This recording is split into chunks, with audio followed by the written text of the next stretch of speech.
Ever read one of those choose-your-own-adventure books? Oh, yeah. Loved those as a kid. Imagine that, but for movies. Whoa. Creating whole worlds. Storylines just with your words. Like directing a film just by talking? That's kind of the idea with Sora, this new AI from OpenAI. The text-to-video one. That's the But way. it's not just some demo, right? Like, it can make a full minute of HD footage. Yeah, from just a simple text prompt. That's wild. We've seen AI with images, daily, Mid-Journey. But so video's always been the next big hurdle. totally different beast. And to really dig into it, we've got this paper. Yeah. Researchers at Lehigh University and Microsoft Research. Okay. Yeah. It's called Sora, a review on background, technology, limitations, and opportunities of large vision models. A lot of big words in there. It is, but it's packed with good stuff. Already. So before we get to the nitty-gritty of Sora itself, Yeah. can you give us the bigger picture? Where does this fit into how AI's been evolving, especially with visual stuff? Okay, so think about it. We used to handcraft everything. Then came tools to help, like texture mapping. Right, using bits of existing images. Exactly. Then boom, deep learning revolution. YANs, VAEs, that whole world. Huge for still images, led to those tools you mentioned. But motion, actual movement, time passing, that's always been trickier. Way harder. And that's where these things called transformers come in. They're like the engine behind a lot of this. They're the same tech as ChatGPT, but now they're learning to see. It's kind of mind-blowing. Like models like VIT, the Vision Transformer, short for Vision Transformer, they've changed how AI gets both language and images. So they're seeing patterns, not just pixels. Exactly. That's why DALL-E can make those photorealistic images from text. But with video, you've got another whole dimension, literally. It's not just what's there, but how it changes. So how do OpenAI actually crack this with Sora? What makes it different? One big thing is the training. Okay. Most models, they resize or crop videos to fit, a standard format. Like forcing a square peg into a round hole? Kinda, but Sora, it learns from the original resolution, aspect ratio, the whole thing. So it's getting the full picture, no compromises. Exactly, like listening to a song uncompressed versus a bad MP3. You lose the richness. Yeah, Sora keeps that artistic intent, so the output looks way more natural. That makes sense. In film, so much is about the composition, the framing. If you chop it up, you lose some of the director's choices. Exactly, and this paper actually shows a comparison. Side by side, yeah. Sora, trained on the full video, captures the scene way better. Subjects are all in frame, composition is just more pleasing. This is the difference between a snapshot and a professionally framed photo. Exactly. So that attention to detail, it's baked in from the start. It is. But let's get a little more technical. Okay. The paper breaks Sora down into three main parts. Right. First one, time-space compressor. What in the world is that? Imagine you've got this incredibly dense video, tons of info. To even process that, the AI needs to shrink it down somehow. Without losing the good stuff. Exactly. That's what the time-space compressor does. Oh. Uses things like VAEs or VQVAEs to make a smaller version. Like a ZSP file. Smaller, but still all the data's there. That's the gist. Then that compressed version goes to the next stage. The VIT, the Vision Transformer.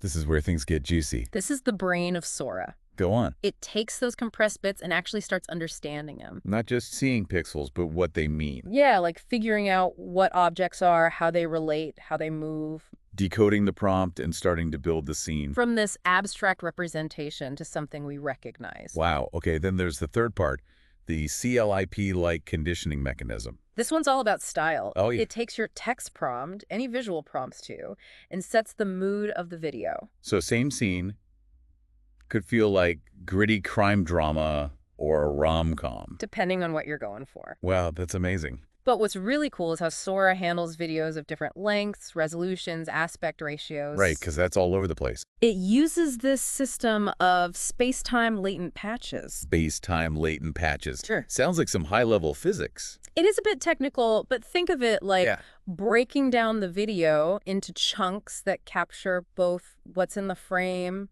AD, how it's moving. So each chunk is like a snapshot, but it also knows about the motion. Exactly. That's how Sora can make such smooth, natural movement, even in complex scenes. So it's not just seeing frames like a slideshow, it's understanding the flow. Exactly. Okay, I'm with you so far, but now things get really trippy. Oh, yeah. The paper talks about diffusion transformers, painting with noise. All right, diffusion models, this is a whole other approach to making images, videos. Different how? Instead of starting blank and adding, you begin with pure noise. Like TV static. Yep. Then, step by step, guided by instructions and data, it removes the noise. Until, boom, you have a picture. Or a video. Yeah. Like a sculptor chipping away to reveal the statue. Perfect analogy. Starting with chaos and shaping it. That's diffusion. And then diffusion transformers are the AI doing the work. Okay, so they're good at this whole noise-to-image thing. Super efficient, makes the results faster and more realistic. But the paper mentions different types. DIT, UVVT, masked diffusion transformers. Different flavors, each with its own strengths. Like what? DIT and UVVT, those were early ones, showed how powerful transformers could be for images. Moving away from older methods. Right, and then masked diffusion transformers. Why mask them? It's like training. We hide parts of the image during the process. Force it to fill in the blanks. Yep, based on context, so it learns relationships in the data. Smart. It's learning to see the whole picture, even with missing pieces. Exactly. Now, there are two other examples in the paper, image in video and video LDM. Oh yeah, those are big ones. What are they doing differently? Showing how researchers are using diffusion for the specific challenges of video. Okay. Image in video, that's Google research. It uses a bunch of diffusion models in a chain. Like an assembly line. Totally. One makes the first low-res version, another upscales it, another adds detail. That's all you would conquer. Exactly. Then video LDM, it focuses on keyframes, the important moments. Then it uses diffusion to smoothly fill in between those. So it's not making every frame from scratch, more like building a skeleton. And fleshing it out, which is super efficient for longer videos. That's clever. It is. But all this diffusion transformer stuff is cool. But we got to shift gears a bit. It's one thing for Sora to understand visuals, but how does it learn to follow our instructions? That's where things get even more interesting. I'm all ears. I'm ready for more. All right, so we know Sora's got the visual chops. Yeah, it can make some stunning stuff. But it's not just about that, right? It's about making videos based on what we want. Taking instructions, like a film crew. That's a whole other level of AI smarts, not just random pretty pictures. So how they do it? Teach Sora to actually follow directions. Well, they used a trick similar to how they trained DALL-E 3. Oh, with text prompts. It's called caption improvement. Okay. It involves training a separate AI to write super detailed descriptions of videos. So like one AI watching and writing a screenplay as it goes. Basically super observant, catching all the little details. And then they use those descriptions to teach Sora. Exactly. Sora learns to connect words to visuals, actions, themes. That's like giving it a film school education. Yeah, instead of just raw footage, it gets these scripts to learn from. So the link between language and what we see is stronger. That's the key. So when you give Sora a prompt, it knows what to do with it. But what about videos that don't have those captions? Most real-world stuff isn't like that. That's where things get even cooler. There's this model called Video Coca. Video Coca. It might be Sora's secret weapon. What's it do? It's a video-to-text AI, but a powerful one. Okay. It can take any video, even without captions, and generate those detailed descriptions. Whoa, like watching a silent film and narrating it as it goes. Exactly, picking up on subtle stuff, figuring out the story. So Video Coca makes sure that even with normal videos, Sora can still learn. Bridge the gap, give Sora the info it needs. That's impressive, but then to make sure our instructions match all this training. They use GPT-4v. GPT-4v. The ChatGPT one, what's that doing here? Remember those super long captions? Yeah. GPT-4v takes our simple prompts like dog playing fetch. Right, how normal people talk. And it turns it into a whole paragraph of instructions for Sora. Translation service, human to Sora speak. Exactly. That way Sora gets all the details it needs. Okay, that's smart, but what if I want to be really specific? Fine-tune things. Then it's time for some prompt engineering. Like with those text-to-image AIs. Similar idea, but with video it's even wilder. How so? Sora uses 3 main types of prompts. Lame on me. First, the classic text prompt, describe the scene, characters, everything. Like writing a mini screenplay. Exactly, but the AI's the director. Cool, but what if I want to show Sora what I mean, visually? Image prompts. Give Sora a starting image, a reference. Like a photo of a skyline, then tell it to animate the buildings, add cars. So it's got a starting point, not a blank canvas. Precisely. But then there's the most mind-blowing one, video prompts.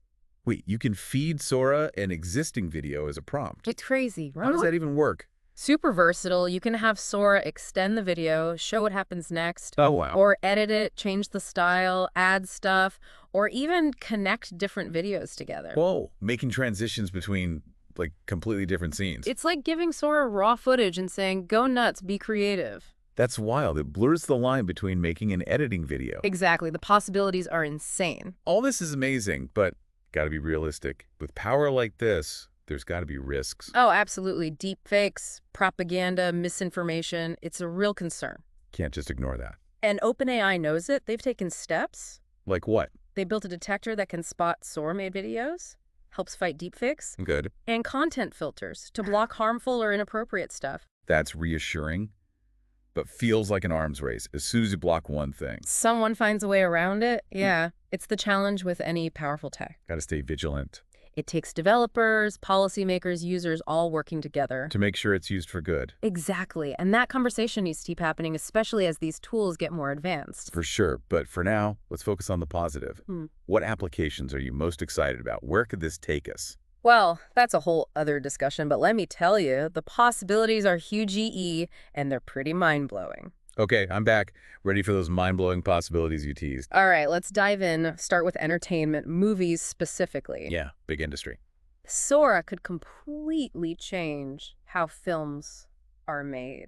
How so? It could open up filmmaking to, like, anyone, no matter their budget or skills. Like democratizing it, like desktop publishing did for design. Exactly. Anyone can tell their story visually. That's powerful. We're already seeing hints of this. The paper mentions Movie Factory. It makes videos from scripts written by, get this, ChatGPT. No way. So you could have the AI write the story, A&D make the movie? Kinda. There's also Mobile Vid Factory, focused on mobile videos. So instead of years learning animation software or hiring a crew, you just tell the AI your idea. It's not just replacing the old ways, though. What else could it do? Expand what's possible. Imagine interactive stories. Viewers make choices that change things. Whoa, like those choose-your-own-adventure books, but on screen. Or personalized entertainment catered to what you like. That's wild. And education, man. Textbooks come to life. Totally. History through AI reenactments, way more engaging. Makes you want to go back to school. Instead of just reading or looking at pictures, you're in the material. I gotta ask about gaming. This feels huge. It is. We're talking AI-generated worlds that react to you. Not just pre-scripted stuff. Imagine the environment changes based on your choices. Characters respond realistically. Truly stepping into that choose-your-own-adventure world. And not just visuals. AI could make sounds, music that all change dynamically. Level of immersion we've never seen before. It's mind-blowing. Okay, moving past fun stuff. What about healthcare? Robotics. The paper mentioned those. Yeah, healthcare, Sora could revolutionize medical imaging. How so? AI that spots things in scans that humans miss, or making visuals to help patients understand. So, better diagnoses, A&D, helping people grasp their own health. Powerful combo. And robotics. Giving robots a whole new way of seeing. Like literally seeing the world as we do. Imagine robots navigating tough spots, using tools intuitively, even predicting what we'll do. Kind of scary, but also amazing. Think robots assisting in surgery, caring for the elderly, handling dangerous jobs. Huge potential there, but gotta be realistic. There's limits, right?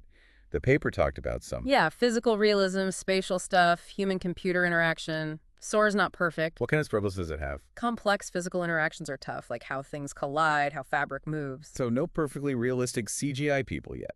Not quite. We're getting there, but still work to do. And spatially. Sometimes it puts things in the wrong spot or messes up camera angles, hasn't quite mastered physics. Still learning the rules of the world. And then there's us, telling it what we want. Yeah, human-computer interaction, that can be tricky. Giving super precise instructions, making specific edits, it's like communicating with only emojis. Sometimes the nuance gets lost. Exactly. And of course, the big one, access. Right now, nobody can really try Sora. OpenAI is being careful, lots of testing before it's out in the wild. Makes sense with this much power. Gotta handle the ethical stuff, make it user-friendly, make sure it benefits everyone. I'm definitely eager to try it out when I can. Feels like we're on the edge of something huge. We are. And while we wait, it's good to think about what this all means, you know? The bigger picture. How do we use this tech ethically? That's a conversation we all need to have. Absolutely. Well, this has been an incredible deep dive. It has. Diffusion transformers to AI making full-blown videos. What a journey. Just the beginning, though. Who knows what's next? Maybe we'll all be making mini-movies, sharing interactive stories, designing whole worlds. Possibilities are endless. And on that note, we've reached the end of our Sora deep dive. Thanks for joining us. Thanks for having me. Keep those imaginations going, because the future's looking pretty amazing.